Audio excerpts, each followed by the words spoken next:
On a cold and snowy wintry day, it was too cold to go out and have fun in the art studio. The mouse house is all finished, so what's a girl to do? Sitting by the roaring fire, I'm looking at a pile of old cardboard boxes, and it comes to me. I'm going to build a gnome home in a tree trunk. Because I have what could be nicknamed crafter's ADHD, it's not likely to be built in any particular order, but instead I'll be working on whatever bit is inspiring me at any given time, interjected with other little mini builds now and then, just to change things up as I go along. So let's get going.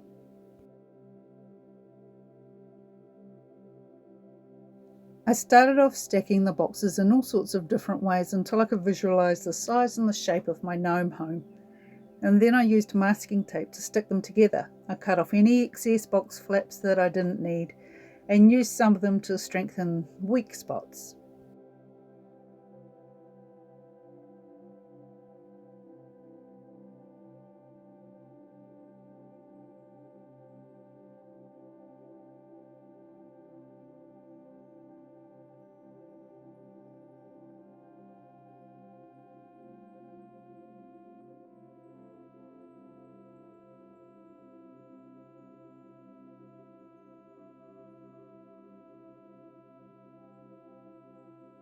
Next, I made a dividing wall for the downstairs room with a big open archway. This whole project is 100% inspired by Sharon Oyella from Where the Gnomes Live. Sharon is just amazing and lovely. You should check her out. I'll leave a link below to her channel.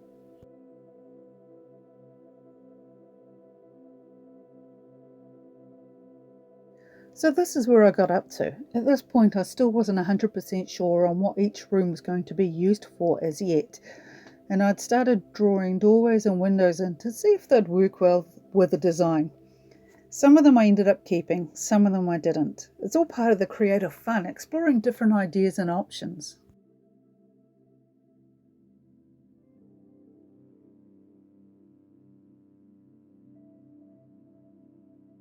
Here I am wrapping cardboard around the back of the box stack to form a basic log shape. Yeah, I know it doesn't look very loggy right now, but it won't always be that way.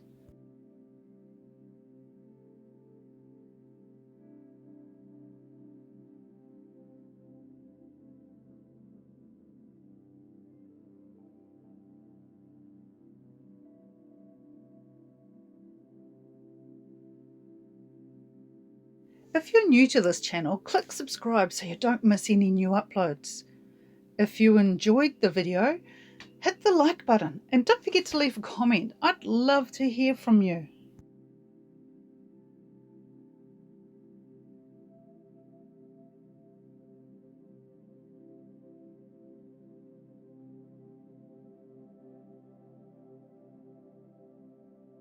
Now I'm biting the bullet and starting to cut out some of the doorways and windows. Remember, if you cut out a door and then change your mind, it's easy enough to fix with some masking tape and paper mache. So don't sweat it. Be brave and make that cut. I cover the edges of the doorway with masking tape.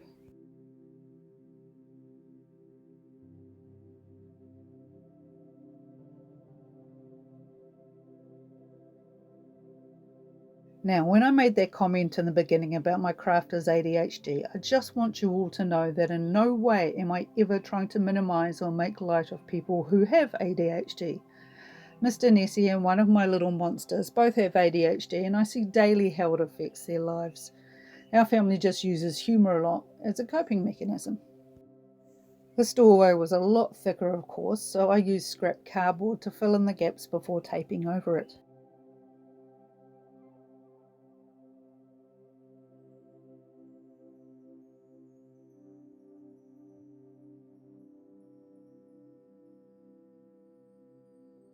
Mr. Nessie can testify, at this stage of the build I was often up until the wee hours of the morning working on this. Hey, inspiration can hit at any time. I started using tinfoil rolled into snakes to pad out some of the corners to give them a more rounded out shape, as well as filling in any gaps.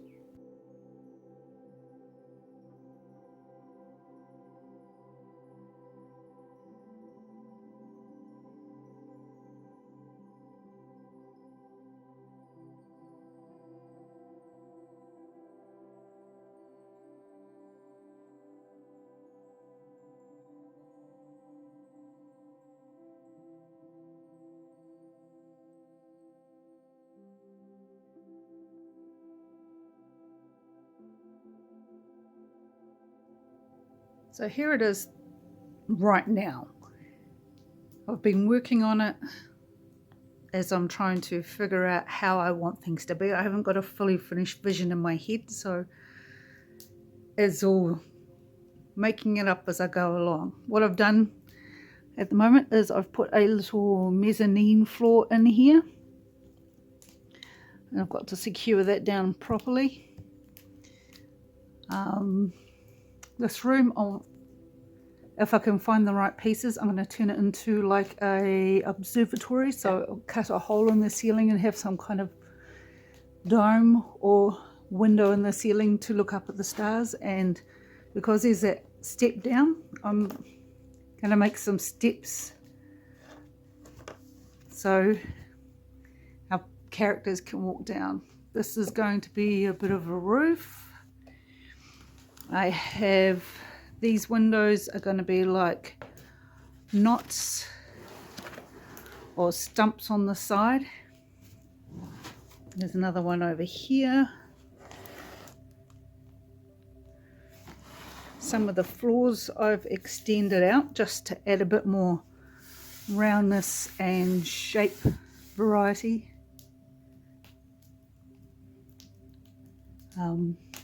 The stairs are going to be exterior, so you can see here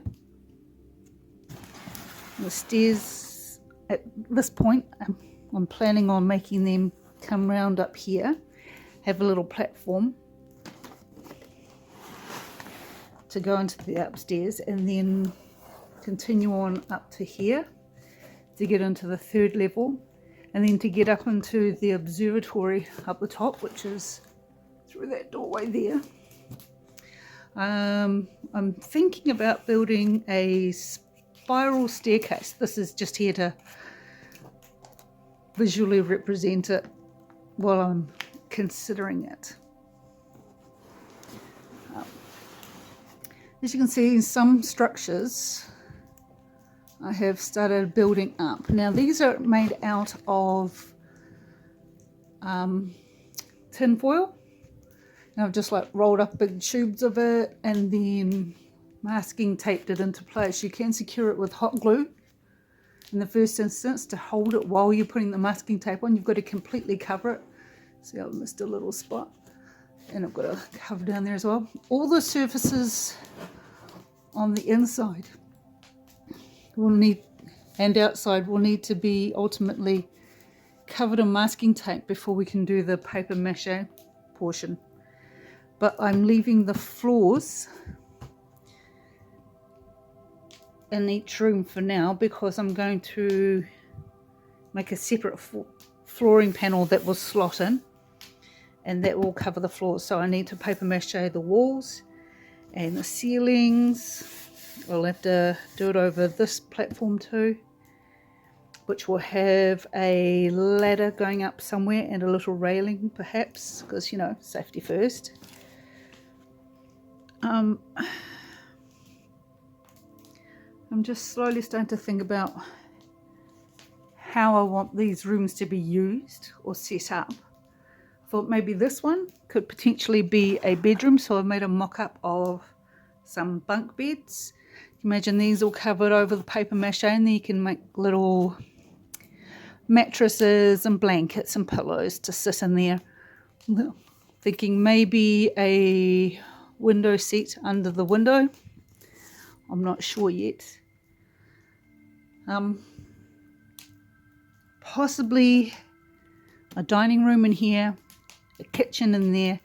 Turn this into like the living room with maybe a little library up the top. So it's a bedroom, observatory. Not sure what this room will be. I might even put a wall in here, and I'm thinking on my feet right now. I'll only just thought of this, maybe put a wall in and make a little bathroom, so this is a little hallway to go around up to the observatory, because yeah, they might need a bathroom. But that's where it's at the moment. I'm starting to build up where I want the structures to be built up on the inside, because I think I'll focus on the inside first. That way, once it comes to doing the bark effect on the tree on the outside and across the front, as well as around the back, then I can do those in a stage all by itself. So I'll show you more once I've done a bit more. Okay, so latest update is I'm working out a plan on how I'm going to do this, and I'm going to focus on just the rooms that I know what I want to do for now, because not all of them have come to me yet, and this is literally coming to me in bits and pieces as I figure out what I want to do. So I'll start off with this room, the observatory. So by cutting a whole bunch of pieces of corrugated cardboard at different lengths, I've made a set of steps, because there's that drop down from the door, since there's a difference in the height of the boxes. Okay, so I've got to cover that in masking tape, and then I will paper mache it, and I'll be able to paint it and stick it into place.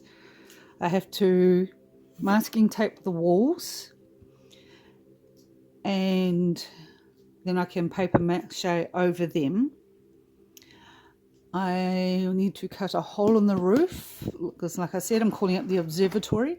I found this old Easter egg packaging, and what I really wanted was the egg-shaped dome, but of course I haven't got enough of a dome to really fulfill the picture I have in my head. So what I'm going to do is I'm going to use this big one, and I'm going to put it in the roof, so it's like a skylight. So you can imagine a little person in here, a little character in here with his telescope, and he's looking up at the night sky. Something else I've decided on, this is like the end of a log, you know, the cut surface you have of a log, but I'm going to turn it into like a little rooftop terrace, and I hope to have some lights strung up and vines and stuff to decorate it. Bathroom, as I said I was going to put in a wall, and I did, and I've already masking taped, oh that's coming up, masking taped in here, and I've also changed my mind slightly about the designs, and I've added rolled up tinfoil along the top corners and in the back corners. You saw me doing that before.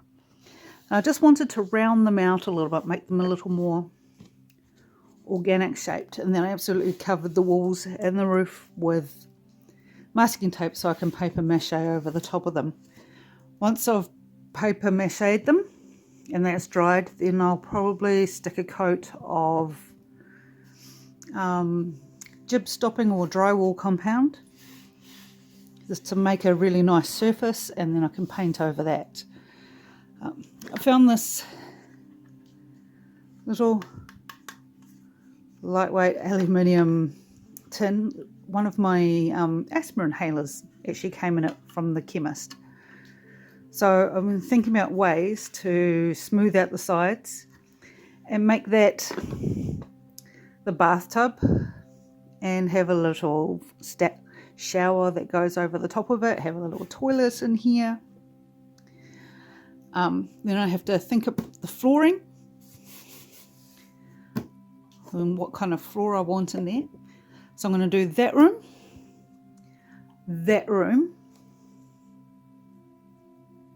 I'm not sure quite what I'm going to do with this little hallway. That's just kind of a work in progress space.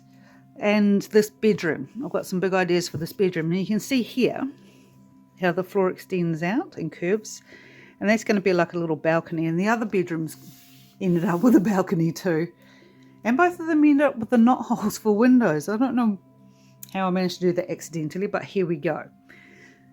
So in here I have plans to put in bunk beds. As you can see, I've extended it to the roof. Okay, so I'm going to have that in once I've done all the walls, and then I'll put in a little built-in desk and some little shelves to go up there. So it'll have a little, it's going to have a little seat. I have to work out the flooring to go in here. I've just realised that I've made the bunk beds too tall, because once I put the flooring panel in, then that's not going to fit anymore, so I'm going to have to adjust that. But that's all the joys of it, works in progress. But also on both sides, you know how I had those knot holes, but they looked very much like just tubes. Well, I decided to fatten them up. As you can see, I have bulked it up more, so it looks like a branch coming up off the tree. And how I did that, because I was starting to run low on tinfoil, because it squishes down, you use it up pretty quick.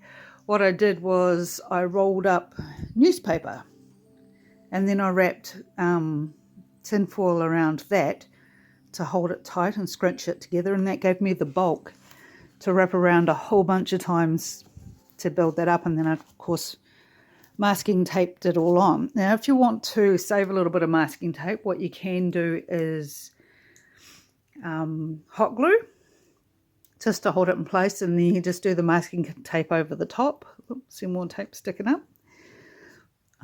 More tape sticking up. You've got to try and get those ends well secured down. But I've been just, distracted easily. But I've been just sticking it down with a little bit of masking tape and then working the bigger pieces over the top to really cover it. And once it's really covered, it's on pretty tight. I mean, this thing is pretty secure, pretty sturdy now, but it's going to get even stronger once it's got all the walls covered in each of the rooms and the flooring panels, and then the outside gets done. Now let's see if I can move everything so I can spin this puppy around. Oh, also just under here, see that? That's non-slip mats that you can buy to go in like your kitchen cupboards or what have you. And I brought that because I was so sick of every time I leaned inside here to work on something and press the tape at the back, the whole house was sliding backwards off the table and it was starting to hurt me, so hurt my back and cause muscle strain.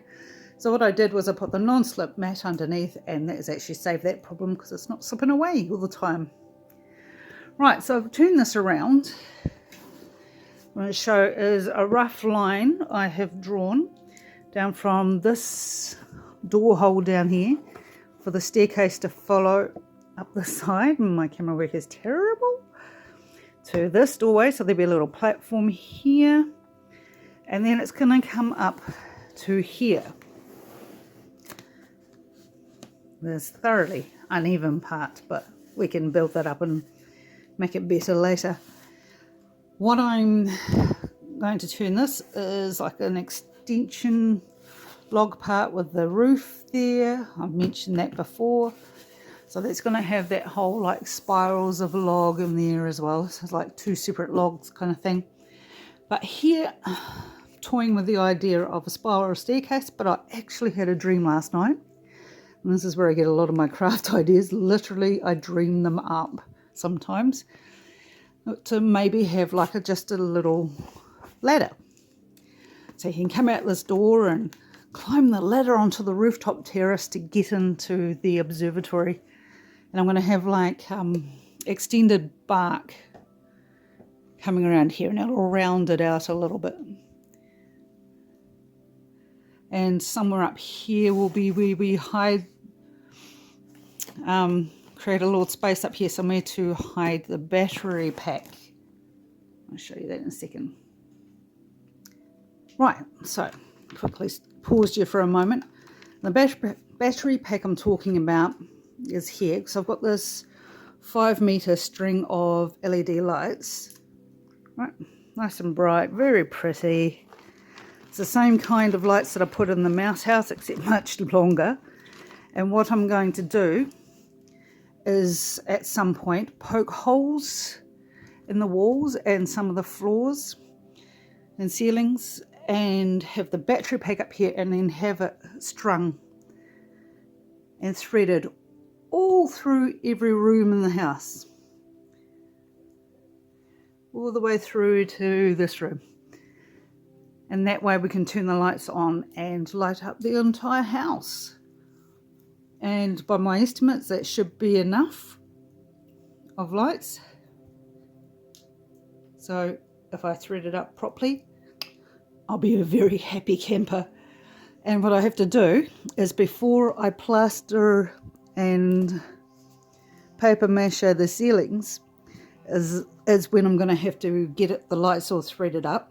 So after masking tape, before paper towels, and that way I can cover over these cords, have these secured in place, and cover over all the wines? I wish. No, cover all over the wires between the lights, and so it's just the lights themselves that are exposed, and I have to have them all facing the right way, of course, or else the light's not going to shine very brightly in the rooms. But there should be enough for a loop, a bit of a loop in each room. So anyway, that's where I'm focusing on for now. I'm going to get on with working on this room, and this room. Before I get too far, I'm going to have to get those lights in and have them stuck up, and then we will probably do another update. So I'll see you then. Okay, so that's where we're at for now. Hit the notification bell so you don't miss out on the next updates for the Gnome Home series. Join in the fun on my Facebook page for Nessie Monster Crafts, or buy me a coffee if you're so inclined. It's all a huge help to me and I appreciate you for it. Links are in the description below. Thanks for watching and I'll see you next time. Bye!